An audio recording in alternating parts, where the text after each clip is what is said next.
Assalamualaikum, selamat datang di podcast Bincang Bela Negara bersama Siti Mutmainnah Syam dan narasumber kita Asma Amin SIPMA. Selamat menyaksikan. Mungkin teman-teman tidak asing mendengar kata bela negara, tapi kalau mendengar kata bela negara mungkin konotasinya ke wajib militer, kemudian Polri atau TNI. Nah, eee, ini bela negara ini harus angkat senjata atau bagaimana sih Bu sebenarnya? Kita sebagai, masyarakat umum atau sebagai ASN bisa enggak sih membela negara kita ini? Kalau nanti Bu ya, kalau suatu saat perang dunia terjadi, sepertinya pilihan untuk angkat senjata itu akan menjadi pilihan utama gitu. Di semua Tapi kalangan. untuk dalam konteks saat ini, semoga tidak. Tapi dalam konteks saat ini, saya pikir bela negara itu kewajiban setiap warga negara. Kita tahu, maksudnya ini adalah kewajiban yang tidak disebutkan, tapi seharusnya memang kita lakukan.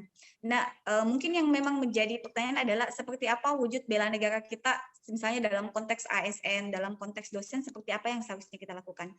Nah, jadi sebelumnya Bu Aina, saya secara kalau saya ya, kalau ditanya hal-hal yang sifatnya ini, meskipun saya akademisi, saya selalu suka menggunakan jawaban yang sifatnya pribadi terlebih dahulu. Maksudnya segala hal konteks jawaban itu seharusnya harus dikembalikan dalam diri kita pribadi.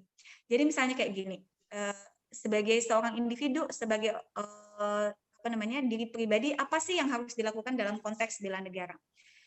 Kalau saya ya, melakukan hal-hal yang sederhana yang bisa kita lakukan, yang sebenarnya akan memberikan efek yang besar dalam lingkungan rumah tangga, kemudian dalam lingkungan masyarakat, dan mungkin akan memberikan efek dalam lingkungan nasional dan global, itu yang seharusnya pertama kali kita lakukan. For example ya, jangan membuang sampah sembarangan, karena itu akan merusak lingkungan. Dan kalau dia merusak lingkungan, maka secara otomatis dia akan merusak negaramu, dan secara otomatis akan merusak dunia secara global. Itu hal yang sederhana begini, yang kadang menurutku dilupakan begitu. Kita berbicara konteks bela negara dalam arti yang sangat luas, bagaimana membela negara dalam konteks ini, itu, dan sebagainya. Tapi kita kadang lupa untuk menyelesaikan banyak hal di negara kita dalam diri pribadi gitu. Yang sering kali kita lakukan, misalnya kayak anggaplah kita buang sampah sembarangan yang membuat sampah-sampah akan berserakan dalam jumlah yang banyak dikali banyak orang begitu. Bu Eni mengerti nggak maksud saya apa? Ngerti. Ya, itu maksud saya begini. Mari kita memulai konteks bela negara dalam diri individu. Karena ketika kita melakukan itu sebagai satu personal, saya yakin dia akan memberikan efek dalam lingkup yang lebih luas. Dalam lingkup masyarakat, keluarganya kita, kemudian masyarakatnya kita, kemudian di tingkatan negara, kemudian pasti akan berefek pada tingkat global. Jadi misalnya hal-hal yang kayak misalnya cinta tanah air, kemudian kita berpikir hal-hal yang sederhana seperti menggunakan produk-produk dari luar kayak gitu, ya itu hal-hal yang sederhana yang seharusnya kita lakukan dari sekarang begitu ya. Jangan muluk-muluk untuk selalu seolah-olah bahwa produk luar selalu bagus. Tidak juga sih kalau mau dibuktikan. Kadang-kala hal yang lucu itu seperti begini. Jamaah haji Indonesia datang ke Mekah membeli oleh-oleh, ternyata setelah pulang oleh-olehnya itu made in Indonesia. Itu kan hal yang lucu sebenarnya. Jadi sebenarnya kita kadang tidak menyadari hal-hal yang kecil-kecil ini sebenarnya adalah wujud cinta kita, wujud bela negara kita gitu. Jadi apapun itu, aspek apapun yang kita lakukan, mari kita memulai dari diri sendiri. Kalau saya secara pribadi ya, dalam konteks bela negara. Dan mungkin ya itu tadi perlu dipersiapkan ketika terjadi perang dunia yang berlanjut, ya kita mungkin tidak akan bisa menafikan peran kita untuk angkat senjata yang sebenarnya begitu. Tulisan-tulisan kita ya dalam konteks kita sebagai dosen, tulisan-tulisan kita dari hasil penelitian dan pengabdian mungkin akan menjadi cerminan kita dalam konteks bela negara. Jadi mungkin penelitian kita, pengabdian kita akan memberikan manfaat yang besar bagi masyarakat. Saya pikir itu juga adalah salah satu bentuk kontribusi kita sebagai wujud bela negara. Mungkin seperti itu, Bu Aina. Iya, jadi tidak mesti angkat senjata, hal-hal sederhana, mencintai produk-produk dalam negeri, Bu ya. Misalnya menggunakan batik mengajar sebagai implementasi Betul kita, sekali. kecintaan kita terhadap produk-produk lokal. Iya, Betul betul. jadi ya semoga sih Bu, negara kita aman-aman saja dan tidak angkat senjata. Amin. Amin ya rabbal alamin. Nah,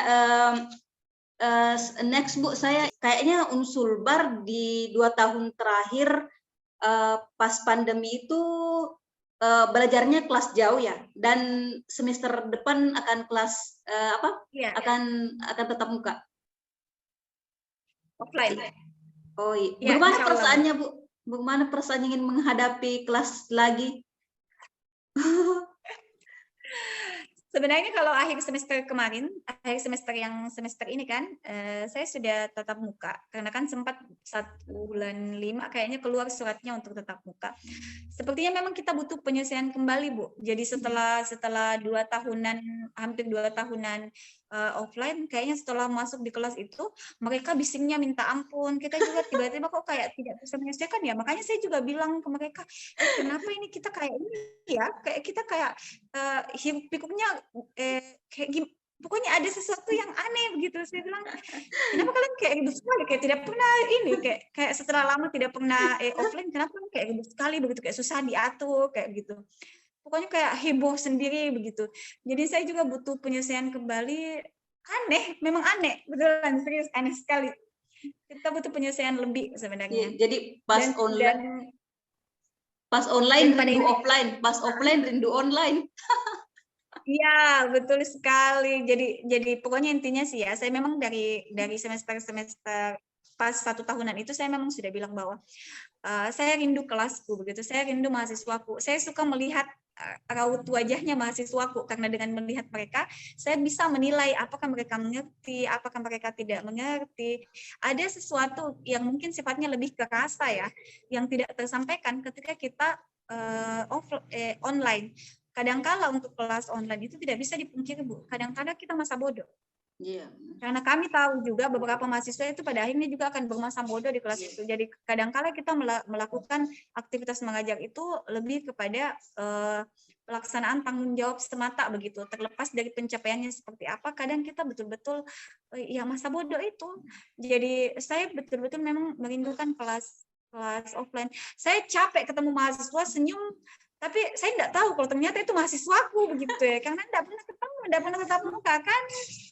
Ada banyak alasan yang tersedia kalau kita di kelas online, jaringan jelek lah, tidak ada signal lah, habis kuota lah. Jadi saya bilang sudahlah, saya memang rindu kelas offline-ku begitu ya. Iya, makasih Bu. Semoga sehat selalu dan mahasiswanya lebih semangat lagi mengikuti kelas offline begitu. Semoga bermanfaat perbincangan kita pada pagi hari ini. Terima kasih sekali lagi untuk Ibu Asma telah memberikan waktu dan ilmunya. Semoga menjadi amal jariah untuk Ibu. Saya akhiri dengan ucapan Assalamualaikum warahmatullahi wabarakatuh. Waalaikumsalam warahmatullahi wabarakatuh.